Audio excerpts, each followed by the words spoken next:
पूर्व प्रधानमंत्री डॉक्टर मनमोहन सिंह जी के निधन ने हम सभी के हृदय को गहरी पीड़ा पहुंचाई है।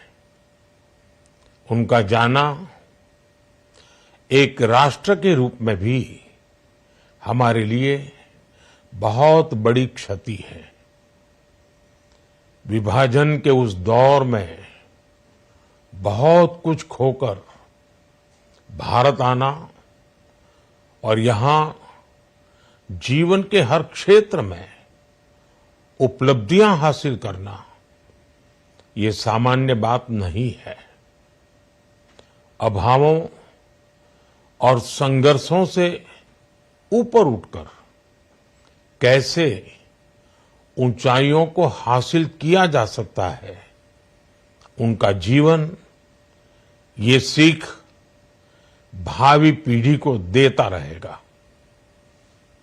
एक नेक इंसान के रूप में, एक विद्वान अर्थशास्त्री के रूप में और रिफॉर्म्स के प्रति समर्पित लीडर के रूप में उन्हें हमेशा याद किया जाएगा। एक अर्थशास्त्री के रूप में उन्होंने अलग अलग स्तर पर भारत सरकार में अनेक सेवाएं दी।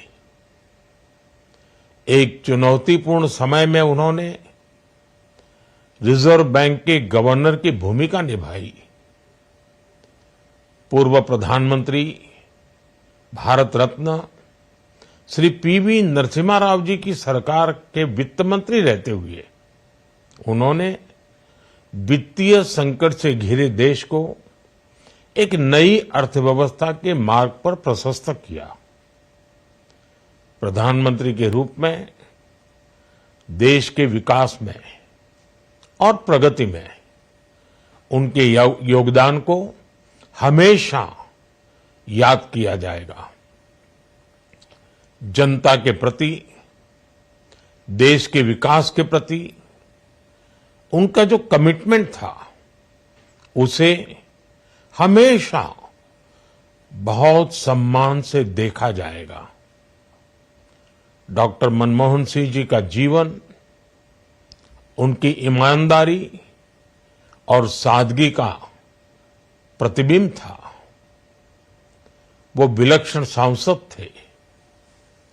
उनकी विनम्रता, सौम्यता और उनकी बौद्धिकता उनके संसदीय जीवन की पहचान बनी। मुझे याद है कि इस साल की शुरुआत में तब मैंने कहा था कि सांसद के रूप में डॉक्टर साहब की निष्ठा सभी के लिए प्रेरणा जैसी है। सत्र के समय अहम मौकों पर वो व्हीलचेयर पर बैठकर आते थे, अपना संसदीय दायित्व निभाते थे। दुनिया के प्रतिष्ठित संस्थानों की शिक्षा लेने और सरकार के अनेक शीर्ष पदों पर रहने के बाद भी वो अपनी सामान्य पृष्ठभूमि के मूल्यों को कभी भी नहीं भूले। दलगत राजनीति से ऊपर उठकर उन्होंने हमेशा हर दल के व्यक्ति से संपर्क रखा, सबके लिए सहज उपलब्ध रहे। जब मैं मुख्यमंत्री था तब डॉक्टर मनमोहन सिंह जी के साथ राष्ट्रीय और अंतर्राष्ट्रीय अनेक विषयों पर उनसे खुले मन से चर्चाएं होती थी। यहां दिल्ली आने के बाद भी मेरी उनसे समय समय पर बात होती थी, मुलाकात होती थी। मुझे उनसे हुई मुलाकातें, देश को लेकर हुई चर्चाएं हमेशा याद रहेगी। अभी जब उनका जन्मदिन था तब भी मैंने उनसे बात की थी। आज इस कठिन घड़ी में मैं उनके परिवार के प्रति अपनी संवेदनाएं व्यक्त करता हूं। मैं डॉक्टर मनमोहन सिंह जी को सभी देशवासियों की तरफ से श्रद्धांजलि अर्पित करता हूं।